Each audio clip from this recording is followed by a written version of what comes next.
Massive shout out to the legends at Macademy for allowing us to film today's video in their Meta Business Suite. To get started with using the Insights section of the Meta Business Suite, we simply need to be logged into the homepage of the Meta Business Suite. From there, we need to navigate over to the left-hand menu bar, click on All Tools, and type in the word Insight until you see underneath Analyze and Report, Insights. From there, we want to click on the Insights section, and this is going to then take us through to the Overview section of the Insights of your Meta Business Suite information. If we scroll up to the top section and we go to the left-hand menu bar, we can see that there is a Results section.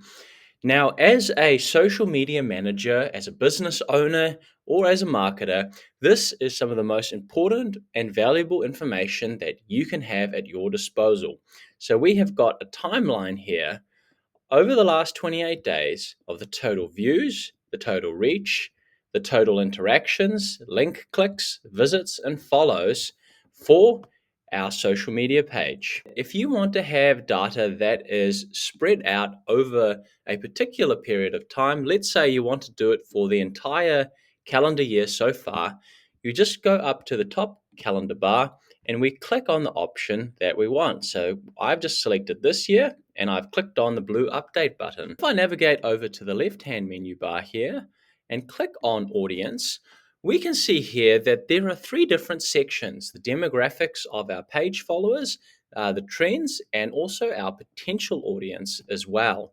So if we click on potential audience here, we can see that a large chunk of that audience is here in the target country, which we have focused most of our attention on, which is here in New Zealand. So if we want to go into a little bit more detail and start filtering information down based on certain parameters, we can click on the blue filter button. So let's click on the filter button. We first need to enter the location we want to filter down into, which is New Zealand.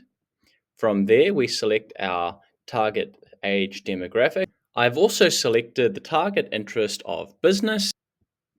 Once I've done that, we want to click on Create Audience. And you can see here our potential audience reach based on gender, the top towns and cities which they are in, and the top pages which they are most likely to be engaging with. Let's head over to the Overview section here in the Content area. What this is now going to do is it will bring up a wealth of information for us, and we can see all of the overviews for every piece of content which we have created in a set time period. So we can see our posts and we can see the amount of engagement that's been generated by our Facebook posts. We can see the live breakdown. We haven't done any lives yet, so there's no information available here. We can also see our total watch time on videos and the number of interactions that have been generated by it. So if we want to break down that a little bit more, we just need to click on See All Content. And what this is going to do is take us to the next section underneath the Overview section. Now, what you can do here is you can begin filtering out the information. One thing that is great about this is we can see that we can divide up this content based on posts and stories. We can divide it up by photo posts, video posts, text, and links. We can also filter it by the organic channels or paid traffic as well. So this is such a valuable section because it allows you to comprehensively split up the video versus image posts. It allows you to see what the better performance has been based on the type of content you are showing to people, as well as how effective the posts have actually been in not only reaching people, but engaging with them as well.